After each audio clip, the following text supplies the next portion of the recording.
Hello, Michael here, looking at Psalm 60. This psalm, which may be subtitled, He Will Tread Down Our Foes. And we're going to be reading from verse 8 through to 12 for the exposition. Verse 8.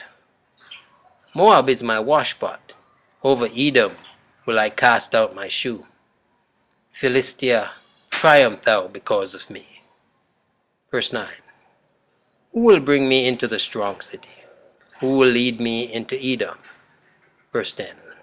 Will not thou, O God, which hadst cast us off, and thou, O God, which didst not go out with our armies? Verse 11. Give us help from trouble, for vain is the help of man. Through God we shall do valiantly, for he it is that shall tread down our enemies.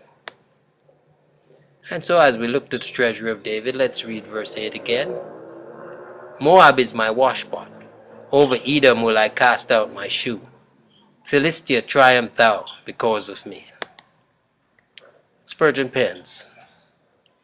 Having looked at home with satisfaction, the hero king now looks abroad with exultation. Moab, so injurious to me in former years, is my washpot, the basin into which the water falls when it is poured from an ewer upon my feet, a mere pot to hold the dirty water after my feet have been washed in it. Once she defiled Israel according to the counsel of Balaam, the son of Beor, but she shall no longer be able to perpetuate such baseness. She shall be a washpot for those whom she sought to pollute.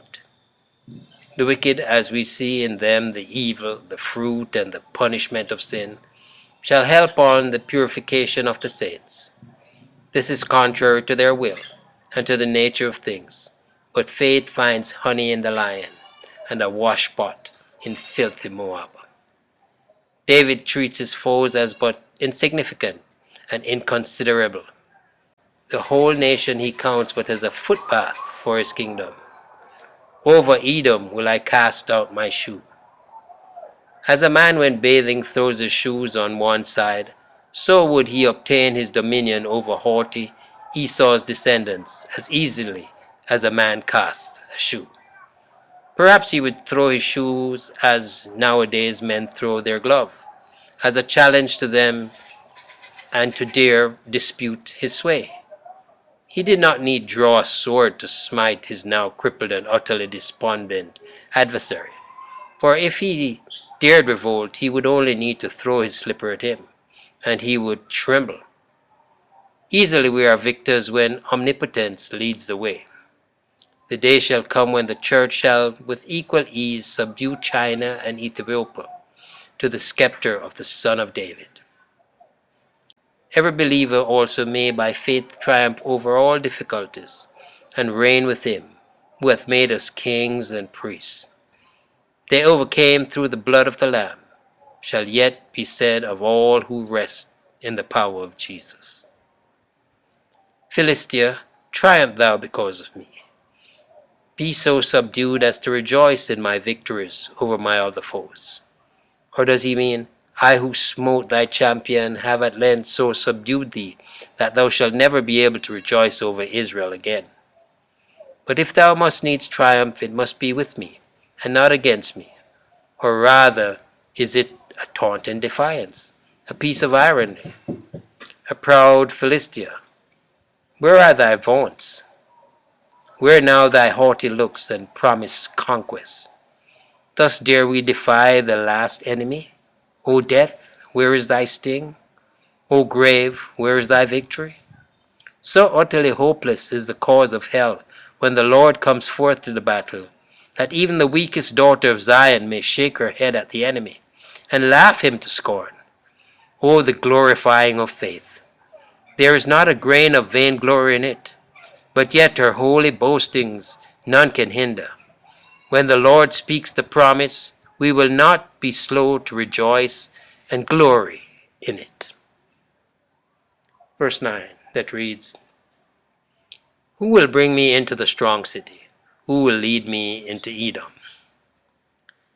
As yet the interior fortresses of Edom had not been subdued. Their invading bands had been slain in the Valley of Salt, and David intended to push his conquest even to Petra, the city of the rock, deemed to be impregnable. Who will bring me into the strong city? It was all but inaccessible, and hence the question of David. When we have achieved great success, it must be a stimulus of greater effort, but it must not become a reason for self-confidence. We must look to the strong for strength, as much as the close of a campaign as at its beginning. Who will lead me into Edom? High up amongst the stars to the city of stone, but God could lead his servants up to it. No heights of grace are too elevated for us, the Lord being our leader, but we must beware of high things attempted in self-reliance.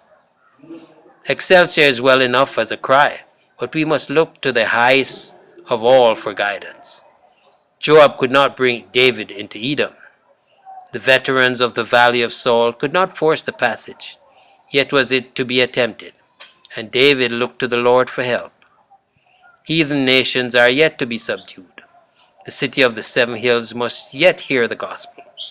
Who will give the church the power to accomplish this? The answer is not far to seek. Verse 10 that reads, Will not thou, O God, which hadst cast us off, and thou, O God, which did not go out with our armies? And he pens, Will not thou, O God, which hadst cast us off? Yes, the chastising God is our only hope. He loves us still. For a small moment doth he forsake, but with great mercy does he gather his people. Strong to smite, he is also strong to save. He who proved to us our need of him by showing us what poor creatures we are without him, will now reveal the glory of his help by conducting great enterprises to a noble issue. And thou, O God, which didst not go out with our armies, the selfsame God art thou, and to thee faith cleaves.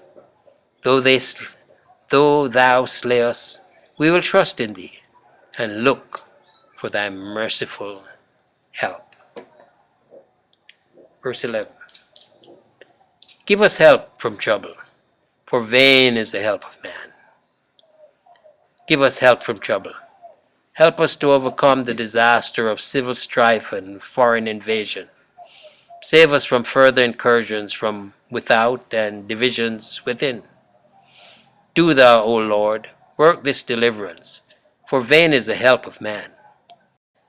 We have painfully learned the utter impotence of armies, kings, and nations without thine help. Our banners, trailed in the mire, have proved our weakness without thee.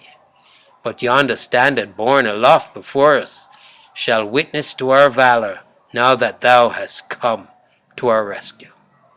How sweetly will this verse suit the tried people of God as a frequent ejaculation. We know how true it is. Verse 12. Through God we shall do valiantly, for he it is that shall tread down our enemies. Through God we shall do valiantly. From God all power proceeds, and all we do well is done by divine operation. But still we, as soldiers of the great King, are to fight, and to fight valiantly too. Divine working is not an argument for human inaction, but rather is it the best excitement for courageous effort. Helped in the past, we shall also be helped in the future, and being assured of this, we shall resolve to play the man. For he it is that treads down our enemies. From him shall the might proceed. To him shall the honor be given. Like straws on the threshing floor beneath the feet of the oxen, shall we tread upon our abject foes. But it shall rather be his foot which presses them down rather than ours. His hand shall go out against them, so as to put them down and keep them in subjection. In the case of Christians, there is much encouragement for a resolve similar to that of the first clause.